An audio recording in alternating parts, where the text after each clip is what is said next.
বাস্তব একটা ঘটনা তুলছি, চমকে যাবেন আপনারা। বাপ বড় না মা বড় প্রশ্ন করেছিলাম আমি। এমএ সেকেন্ড ইয়ারের ছেলে মেয়েদেরকে পড়াতে বারুইপুরের বাড়িতে, এমএ সেকেন্ড ইয়ারের ছেলে মেয়েদেরকে পড়াতে পড়াতে আমি ওদেরকে প্রশ্ন করছি, এই বলতো দেখি বাপ বড় না মা বড়? তখন তার মানে ওটা হতো না। সূরা লোকমানের একটা আয়াতের তাফসীর করতে গিয়ে, পড়াতে গিয়ে, ওই সূরা লোকমানে বাম্মার খেদমত করার কথা আছে। লোকমান হাকিম তার ছেলেদেরকে বলেছে, ছেলেকে বলেছে তুমি তোমার পিতামাতার সেবা যত্ন করবে। এই প্রসঙ্গ আলোচনা করতে করতে এখন আমি বলে ফেলেছি বাপ বড় না মা বড়। তখন ফট করে ছেলে মেয়েদের মধ্যে এমএ সেকেন্ড ইয়ারের ছেলে মেয়ে মানে মূর্খ নয়, সব এডুকেটেড পারসন, তো দুটো ভাগ হয়ে গেল। তো যখন ভাগ হয়ে গেছে আমি বললাম আচ্ছা কে বড়? তা মেয়েরা বলছে মা বড়, ছেলেরা বলছে বাপ বড়, বাপ বড়। তাহলে ঠিক আছে, তর্ক বিতর্ক হোক, ডিবেট হোক, ডিবেট বলা হয়, ডিবেট হোক। তো একদিকে মেয়েরা মেয়েদের মায়েদের পক্ষে, ছেলেরা হলো বাপের পক্ষে, আমি মাঝখানে বিচারক। শুনে নিন, চমকে যাবে, আমি বিচারক। তো মেয়েরা প্রথম, আমি বললাম কারা প্রথম বলবে? তো মেয়েরা বলছে স্যার আমরা প্রথম বলবো। ঠিক আছে বলো। মেয়েরা বলছে, শুনে নিন, মেয়েরা বলছে স্যার মা 10 মাস 10 দিন পেটে ধরে, 2.5 বছর দুধ পান করায়, বাপের কোনো খবর থাকে না। আচ্ছা মা কি করে? তার বাচ্চাকে সময়, রাতকে রাত জেগে মা তার বাচ্চার পেছনে সময় দেয়, বাপের কোনো হুঁশ থাকে না। আচ্ছা মা কি করে? ছেলের ভবিষ্যতের চিন্তা, অমুক করে তমুক করে, এক ধাক্তে বলে যাচ্ছে, এক ধাক্তে বলে যাচ্ছে মা। শুধু তাই না, এটা যুক্তি দিলাম। মেয়েরা বলছে এটা যুক্তি দিলাম স্যার। এবার বাস্তব জীবন দেখুন, ধর্মীয় ব্যাখ্যা কি বলো? বলে কোরআনে আল্লাহ বলেছেন বাপ মার সেবা যত্ন করতে হবে, তবে বাপ ও মায়ের দুজনের কথা বলেছে। শুধু তাই না, মায়ের ওখানে কথা বলা আছে আল্লাহু আখরাজাকুম মিন বুতুনি উম্মাহাতিকুম। আয়াত দিচ্ছে মেয়েরা, কোরআনে আল্লাহ পাক বলেছেন 14 নম্বর পারা, 14 নম্বর 13 নম্বর পৃষ্ঠার একেবারে 12 নম্বর লাইন, সূরার নাম সূরা নাহাল। আল্লাহ বলছেন আল্লাহু আখরাজাকুম মিন বুতুনি উম্মাহাতিকুম, আমি আল্লাহ তোদেরকে তোদের মায়ের পেটের ভিতর থেকে বের করেছি। সুতরাং এখানে মা বড়। আরেকজন দেখি বলছে মুহাম্মদ সাল্লাল্লাহু আলাইহি ওয়াসাল্লাম বলেছেন মা বড়। বলে তার প্রমাণ কি? বলছে মুহাম্মদ সাল্লাল্লাহু আলাইহি ওয়াসাল্লামের কাছে একজন ব্যক্তি এসেছিলেন, এসে বলছেন হে নবী আমার বাপ আর মা বেঁচে আছে, আমি কার সেবা করব? নবী বলেছিলেন মায়ের সেবা করো একবার। দ্বিতীয়বার আবার লোকটি জিজ্ঞাসা করলো আমি কার সেবা করব? নবী বললেন মায়ের সেবা করো। আবার নবী বললেন মায়ের সেবা করো। মায়েকে 3 বার কথা বলেছে, 4 বারের মাথায় নবী বলেছেন বাপের সেবা করো। সুতরাং মা বড় হয়ে গেল। ওদের সামনে তোমাদের বলা শেষ? বলছে আমাদের বলা শেষ। এবার ছেলেরা বলছে, ছেলেদের উত্তর দেখুন। এইসব ওয়াজ শুনবেন, এইরকম ওয়াজ। ছেলেরা বলছে স্যার বাপ না থাকলে ছেলে হবে না। এক নাম্বার, বাপ না থাকলে ছেলের জন্ম হবে না। তখন পট করে ওরা তখন বলছে ঈসা নবী তাহলে হলো কি করে?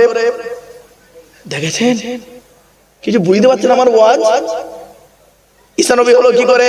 বলছে ওটা ব্যতিক্রম, ওটা ব্যতিক্রম, ওটা আল্লাহর দেখানো নিদর্শন একটা। বলছে বাপ কি করে? বাপ কি করে?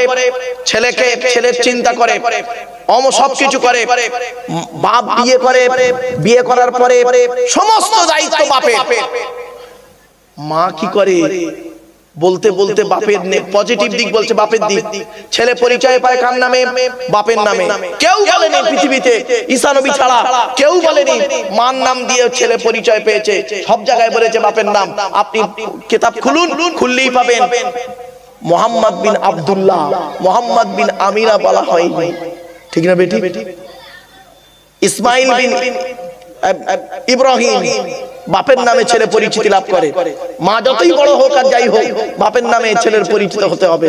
অমুকে তমুক অনেক কথা বলছে, বলে বলে বলে বলে বলে বলে হঠাৎ দেখি একটা ছেলে আমাকে বট করে বলল, সেইটাই পয়েন্ট বেশি পেল, স্যার মা ছেলেকে 10 মাস 10 দিন পেটে রাখে, আর বাপ ছেলেকে মৃত্যু পর্যন্ত ব্রেনে রাখে।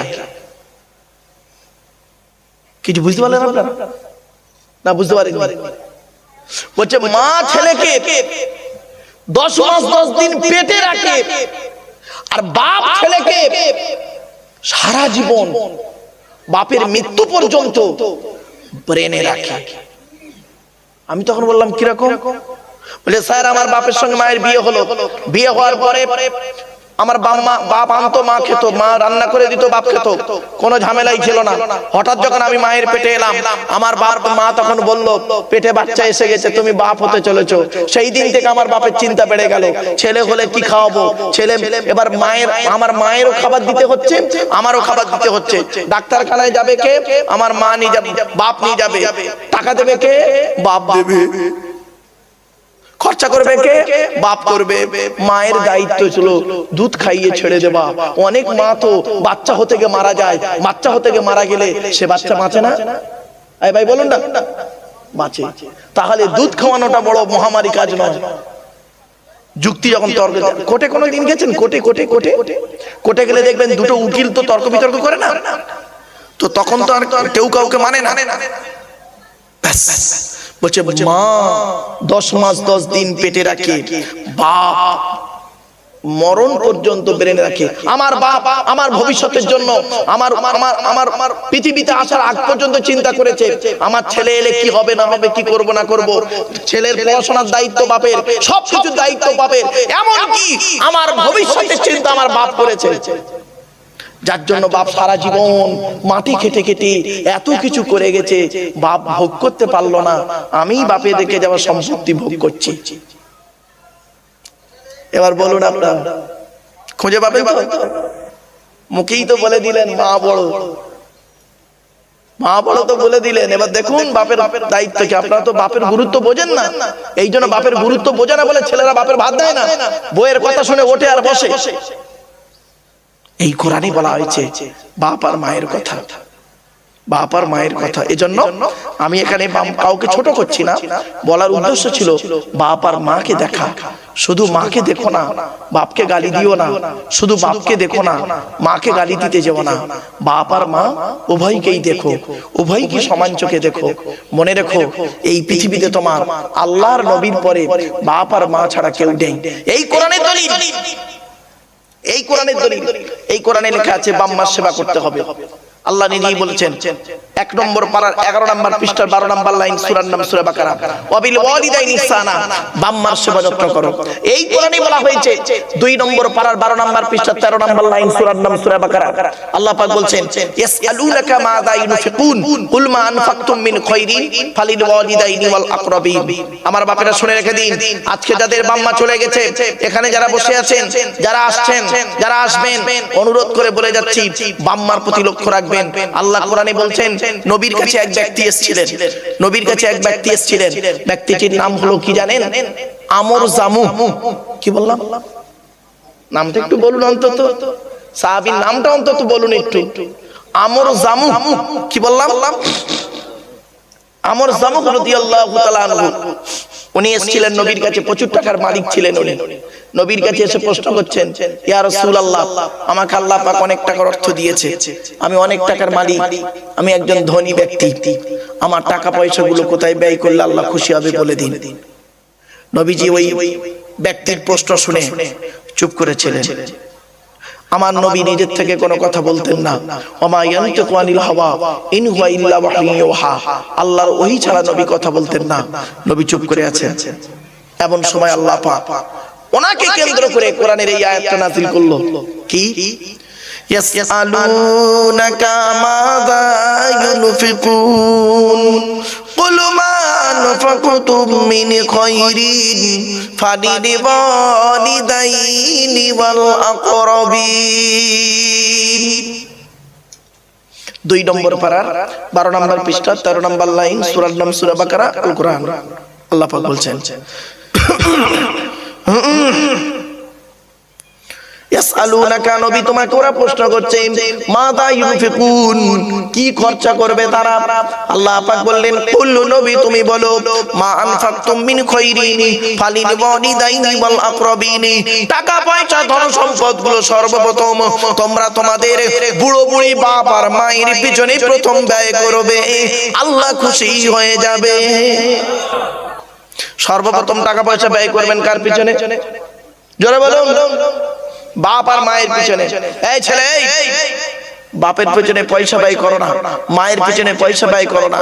তুমি সন্তান, বাপকে একটা লুঙ্গি কিনে দিয়েছে তার দাম 300 টাকা, শাশুড়িকে যে মালটা, শ্বশুরকে যে মালটা কিনে দিয়েছে তার দাম 1300 টাকা, অবাগিনী মাকে একটা শাড়ি কিনে দিয়েছে তার দাম 500 টাকা, শাশুড়িকে যে মালটা কিনে দিয়েছিল তার দাম 2500 টাকা। নবীজি বলেছেন পৃথিবী ধ্বংসের লক্ষণ হলো নিকটবর্তী লোকের সঙ্গে মহব্বত থাকবে না, দূরবর্তী লোকের সঙ্গে মহব্বত তৈরি হবে। নিজের বাপকে তুমি বাপ বলো না, নিজের বাপকে তুমি আব্বাজান বলে ডাকো না, অন্য ব্যক্তিকে তুমি আব্বাজান বলে কদম বসি করো। ঠিক না বেটি? বাবা, কথাগুলো শুনতে খারাপ লাগবে, অতি বাস্তব কথা বললাম। নিজের বাপকে বাপ বলেন, আব্বা বলে আব্বাজান বলে ডাকে না। নিজের বাপের প্রতি ভক্তি নেই, শ্বশুরের প্রতি ভক্তি বেশি। নিজের মায়ের প্রতি ভক্তি নেই, শাশুড়ির প্রতি ভক্তি বেশি। নিজের মায়ের পেটের ভাইয়ের প্রতি ভালোবাসা নেই, স্ত্রীর ভাই শালার প্রতি মহব্বত খুব বেশি। নিজের মায়ের পেটের বোনের প্রতি ভালোবাসা নেই, স্ত্রীর বোন শালীর প্রতি স্নেহ খুব বেশি। আল্লাহ বলছে বান্দা তুই এটাও চিন্তা কর, তুই তো এই শীতকালে কত ঘন্টা ঘুমাস? 6 ঘন্টা, 8 ঘন্টা, 10 ঘন্টা ঘুমিয়ে পড়ে থাকিস বিছানা। আর এই পৃথিবীতে একটা সৃষ্টি জীব আছে আমার, কোনদিন সে ঘুমায় না, সব সময় জেগে থাকে। আল্লাহ একটা সৃষ্টি জীব, বলবো পিঁপড়ে, ঘুমায় না। আল্লাহ বলছে বান্দা শোন, এই পৃথিবীতে তুই 24 ঘন্টার মধ্যে 6 ঘন্টা ঘুমোস, আর এই পৃথিবীতে এমন একটা জীব আছে মাত্র 3 মিনিট ঘুমায়, মাত্র 3 মিনিট ঘুমায়। এই বাচ্চাটাকে শরম নিয়ে চলে গেছে, 3 মিনিট ঘুমায়। তার নাম হলো জিরাফ।